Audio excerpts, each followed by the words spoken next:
How's it going, everybody? Over these past few days, I've been talking a lot about the live service bubble kind of bursting. I think we're at that point where, every day I'm seeing a story about live service kind of not being so great. And look, we all knew that this was going to be happening at some point.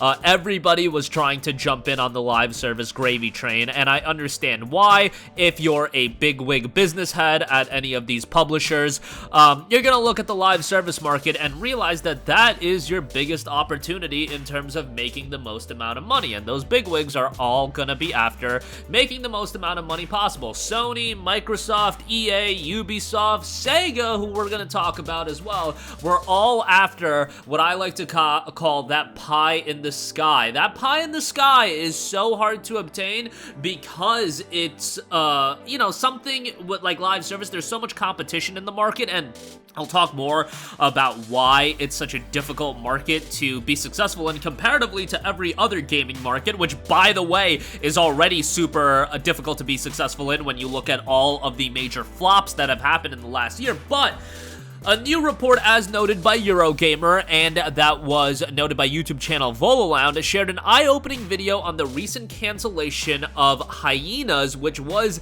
done by Creative Assembly and was noted to be Sega's biggest budget game ever, around the game having a total lack of direction, with one contributor stating that many members of the leadership team were asleep at the wheel, but they never seemed to lose their jobs. The same source noted an engine change and not committing to doing anything adventurous with the game. We're all a part of Hyena's ultimate demise.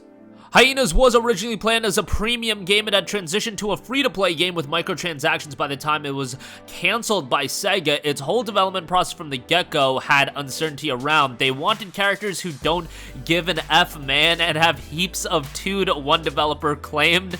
This was a period where it felt like we just had no idea where we were going with the tone or what needed to be done. He comes to visit the studio and he's shown what we're up to. He has some ideas of the direction to take it in. Basically that you're not stealing to survive, but Netflix, Steam, etc. doesn't exist anymore. So DVD, box set, music, games, all that physical media is now super valuable. This game just sounded wild in the sense of there was absolutely no direction going on for it, and obviously, Hyenas was intended to be a game that was going to be a big budget title that hopefully Sega could lean on for years and years to come. When you have, a big budget title like this that you're sinking a lot of money into, you need to make that money back, and maybe they decided the premium model wasn't the model to go if they ultimately wanted to, have this game be successful. I do look at a lot of especially new IPs that are multiplayer focused that have a premium model attached to them, and that is just not gonna work in a lot of cases these days. I look at a game like Knockout City. Knockout City ultimately went free to play, but I feel like it was too little too late for that game, and that's a game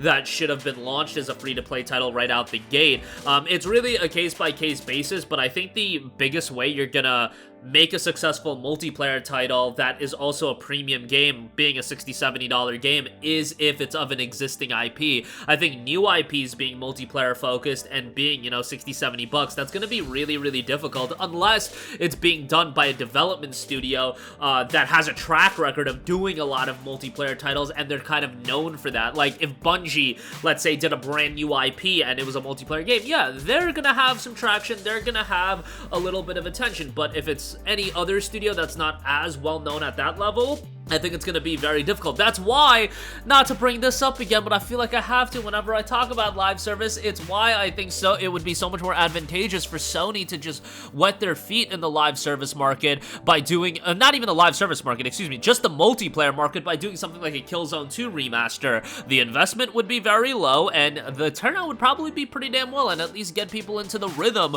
of appreciating Sony multiplayer titles. In the case of Hyenas, this game just looked like a train wreck from the get-go, with no real direction and ultimately a gigantic budget attached to it, but it's the latest in a long-running series of live service games that have ultimately not panned out for the best. And the issue with live service games, as I was talking about before, they are all aiming to reach that pie in the sky. Maybe that pie in the sky doesn't necessarily have to be Fortnite, but it has to be something comparable to an extent of a lot of the other live service titles. The issue with that is, unlike your traditional single-player games where the consumer is gonna bounce game to game. The issue with live service is nobody is juggling 2 to 3 live service games at the same time. At least that is not the case for the most part. Sure, maybe you'll have your League of Legends phase, then you'll have your Counter-Strike phase, then you'll have your Dota phase, whatever the case may be. You bounce around, but it's usually hyper-focused on one game at a time, and when the market is just so oversaturated, the oversaturation in the live service market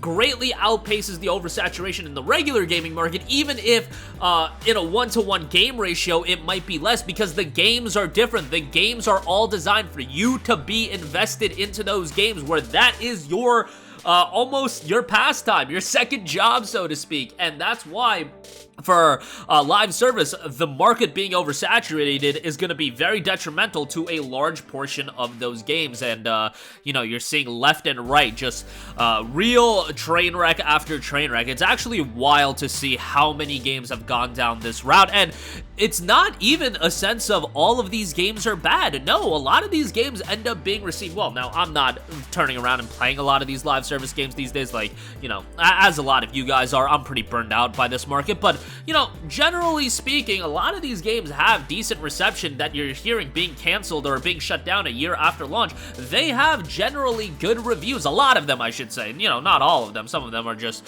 not good from the get-go or whatever. The general consensus opinion is that they're not good, I should say. But a lot of them do receive, well, like Knockout City was a game that people really liked. The people that played Knockout City ended up really enjoying it. That game had some interesting elements to its gameplay and was different. Guess what? That is not enough in the live service market. That's not enough in the regular gaming market either, but doubly so for live service. Live service is just this weird thing where it has to be timing, where it has to be game quality, where it has to be like just the appeal to an audience. Like, is Genshin Impact the greatest game in the world? Probably not, but guess what? It clicked with the audience at the time, and now you see a lot of other developers and publishers trying to get on that gravy train. But Genshin was what it was, and it clicked at the right time. Fortnite clicked at the right time. Fortnite wasn't the first Battle Royale title. Hell, Fortnite wasn't even scheduled to be a Battle Royale game when it was initially coming out, but then got turned into one, and it ultimately ended up clicking, and now you see the moneymaker that it is. How can we actually describe and really identify why certain games are a success and others are not? There's probably specific things we can point to, but everything just leads hope to you being lucky and clicking, being at the right place at the right time. That's a lot of life in general, but nonetheless, Hyenas is one that, if it was in fact Sega's biggest budget attached to a game ever, I think that should be indicative of enough of how much that these developers want to get into the live service market. And with a total lack of direction, unfortunately the game is canceled. Hopefully everybody at Creative Assembly finds their footing, because that's a super talented studio and they've been attached to a game like this, and hopefully they work on something a little bit more, something that has a little bit more of a better story at the end when it is all said and done. But that'll do it for me. Let me know all of your thoughts in the comments section down below. Sound off there. Thank you for watching, and goodbye. Hey guys, we hope you enjoyed the video, and if you did, make sure to hit the subscribe button, and if you're already subscribed, do us a favor and hit the bell icon. This way you'll be notified whenever we post a new video. That's the best way to keep up with all of our uploads, and we usually try to upload 2 videos a day. And with the bell icon hit, you'll be notified whenever we do upload a video. As always, thanks for watching.